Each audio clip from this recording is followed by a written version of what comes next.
Hello, Book Day. This is Alan. Hope everyone had a good Thanksgiving. Uh, I didn't have any turkey or anything. So, yeah, if you have leftovers, you can send them to me. In lieu of Friday Reads, this is going to be a book review.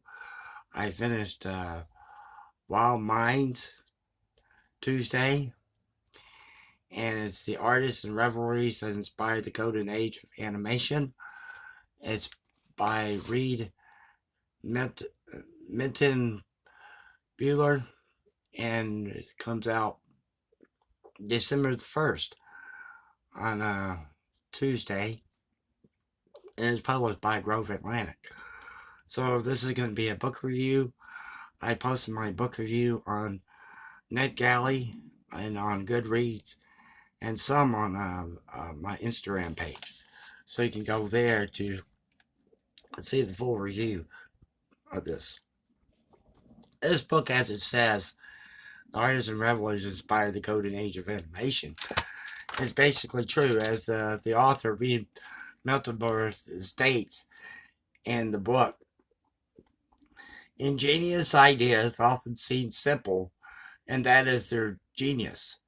Seeming simple when the act is actually very complex. And you have ideas from people. And one of the persons, let me back up, one of the persons, Winsor McCoy. Winsor McCoy in 1911 was working for a newspaper cartoonist who was working for a paper in Cincinnati, and then he left that paper and went to another paper in Cincinnati. Then he left and went to New York. He worked for a paper in New York and left to went to William Randolph Hearst publication newspaper, and he had started a cartoon strip called Little Nimoy, which was very popular back then. And Little Nimoy in Slumberland and others took place. But he wanted to go into animation to see about animation. But it was unheard of at that time. Nobody was doing animation. And as the author states, that he really shouldn't be considered the father of animation because the Chinese dynasty, Tang dynasty in China, was actually doing sort of a moving type pictures on lanterns like. Jesuit priest was also doing, in the 1600s, was also doing uh, lantern slides to show how the about the Bible stories, about Bible stories. Excuse me, something in my throat here. And then it wasn't until Max Fletcher came up with an invention called a rotoscope. Let me set this down. A rotoscope is basically a a camera mounted here. You have that time there were slides. You had to slide and put a negative into the camera, and then you take that slide out and put another slide back in, negative back in, so you could take the picture. But anyway, that camera is situated here, and the light from the camera will go up at a 45-degree angle to a glass um, shelf or glass. What's the word? Yeah, shelf would be fine. A glass shelf where the person drawing, the animator drawing, would put a cell on top of there and draw that figure, and then he would get another cell, which is a transparent sheet they can draw onto, transfer the image that was projected onto the glass, and he would draw the image, and then you put another negative into the camera and shoot another one and use that. So Winsor McCoy used that device and came up with something called Gertie the Dinosaur, which debuted in 1914. And, excuse me just a minute.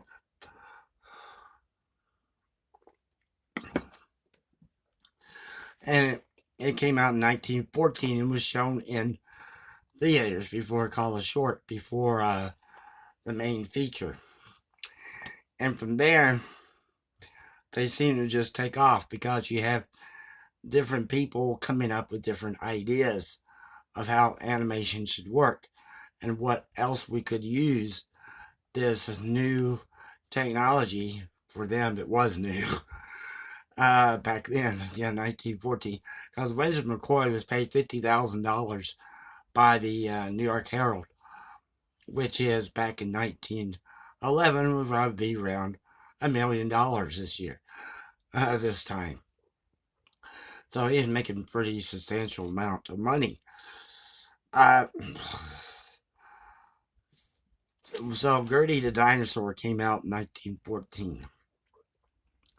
There was a lady by the name of Margaret J. Winkler, and this is the only lady that is named in this book. She was a producer. She helped invest in other people, and she went by the name of M.J. Winkler because women were not known at that time to get involved in man's business, so to speak. And she actually helped Walt Disney get his start by submitting to Walt Disney. And each one of these, as I name them, they're in the book. There's like short biographical sketches of each person. Some people you probably never heard of, and some you have. And then in 1920s, there was a gentleman by the name of Otto Mesmer. Otto Mesmer served in World War I, and he was on the battle lines, so to speak. He saw his buddy get killed and saw the carnage and everything else. And he was, it's interesting that in World War I, you had Ernest Hemingway, E. Cummings, J.R.R. Tolkien, Walt Disney, and this guy, Otto Mesmer, in World War I over in France. And he came up with an idea of a cat, a black cat, and the cat would go into this, be kicked out of this restaurant for not catching mice, and then he would go and see this female cat. The female cat would show him all these kittens, which were the babies. He was a father, and then he would go to then he would commit suicide by sticking a pipe in the exhaust pipe and killing himself. And he came up with Felix the Cat in the 1920s. And what revolutionized this idea was that between Felix the Cat and Gertie Dinosaur is only 6 years. So what it is that you have Felix the Cat. He showed the caricature or the cartoon having emotions and winking to the camera, smiling, dancing, moving around, just like a normal person would, and have all these emotions. And people flock to see this because you have something like that, it creates emotions. So that was another ingenious idea that took hold, because a lot of the animators that came before that, came after that,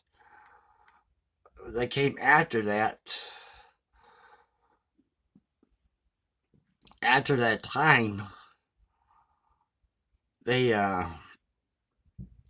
showed the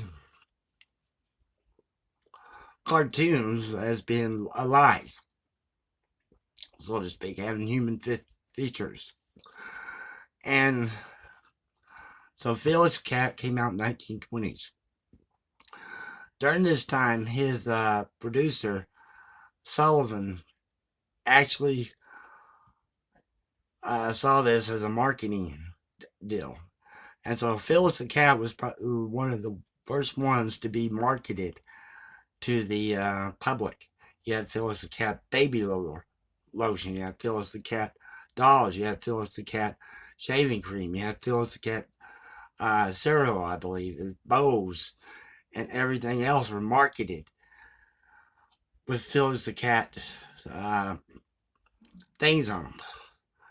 And still, it was the pictures you wanted to go and then, excuse me, and then in 1929, you had a cartoon that was produced, and it's on YouTube, and it was called Ever Ready Horton and Buried Treasure.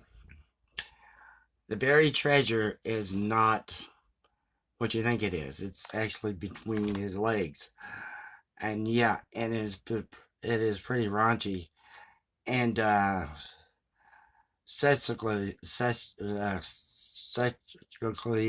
explicit.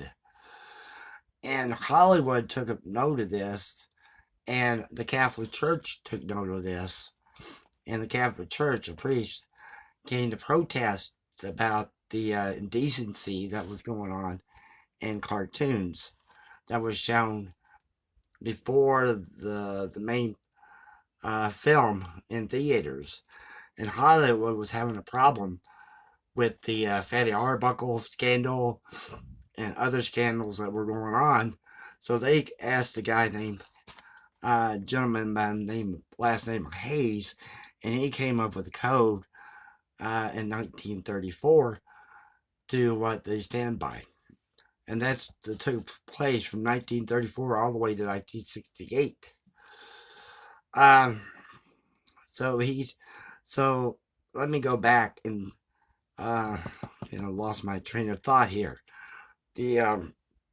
Because there was another character by the name of Betty Boop, and Betty Boop was very famous, and she had a curvy figure, she had cleavage, she had, her skirt flew up. You could see her panties, cotton panties. You could, it's just sexually explicit. But when the Hays Code came about in 1934, that went away. There was a lot of, so when these people, animators, start getting bigger and bigger and bigger, the competition or the rivalries with the subtitle here kept getting fiercer and fiercer, because each one tried to outdo the other one. And you had lawsuits, you had civil lawsuits, you had a lawsuit over Betty Boop. An actress tried to say that it was made after her, and that was a trial that took place. And you had different things. Excuse me. You had other things going on during this time that kind of strikes, basically union workers. Warner Brothers started at this time, and the studio lot of Warner Brothers had roaches all over the place, running rats all over the place, and the producer director of Warner Brothers didn't do anything about it. So, and he also spoke with a lisp. So when Mel Blanc used the voice of Porky Pig, he actually was used to making fun of the producer who spoke with a lisp. And so you had a gentleman by the name of Tex Avery with Warner Brothers, who is from Dallas and went to North Dallas High School, was creator of Bugs Bunny. And you have all these other coming out with all these other. So you had the war coming about, and you had Theodore Geisel, who became known as Dr. Seuss, and he was told to make some films, short films, for the army, and he called them private snafu, as so what stands for, anybody been in the army, stands for situation normal all effed up. Snafu. So he was trying looking for a voice for Private Snafu, and um, thought Ronald Reagan was terrible, had a terrible voice, and didn't want him, and so they went with someone else. So you have different names, you have different conflicts going on in this book. You had producers who are mean, producers who are angry, producers who are nice, Hollywood producers didn't care. You had the silent era leading to the sound era, and the entire book, Wild Minds, it's really good. It is excellent. It is an excellent book because it shows you the whole history, all the way from the very beginning all the way to the very end. They had television also. So when television took over, so not very many people were going to movies in the theaters, so they stopped showing the shorts in the theaters and started showing them on TV. So you had Bullwinkle Rocky Show, which was a farce on the Cold War. And the one time the Bullwinkle tells the kids watching to take off the knob on your TV set, which got them in trouble. So it is it's an excellent book. It tells you a little bit, little tidbits of things, like for instance, Walt Disney in 1942 got called to Washington D.C. to meet with the United States Secretary Treasurer, who the President Franklin D. Roosevelt wanted to tax poor people for the first time in American history, and wanted Walt Disney to come up with a short to telling poor people how great it is to pay taxes. Yeah, I don't see how to say it anymore. The so it's an excellent film. It's an excellent book. In other words, and inspired others. So the energy, creative energy, that the ingenious ideas that these men had at the very beginning inspired others to work, like The Simpsons and South Park, and others came afterwards that said, "Oh, let's make another step. Let's do better than this." So that was Wild Minds, and this is so that was Wild Minds. The Artist and Rivalries that inspired the golden age of animation by Reed Mentenberger. This is comes out December 1st, $28, and it Kindle price is $12.99, and it's by Grove Atlantic. Well, thank you very much for watching BookTube, and have a good weekend.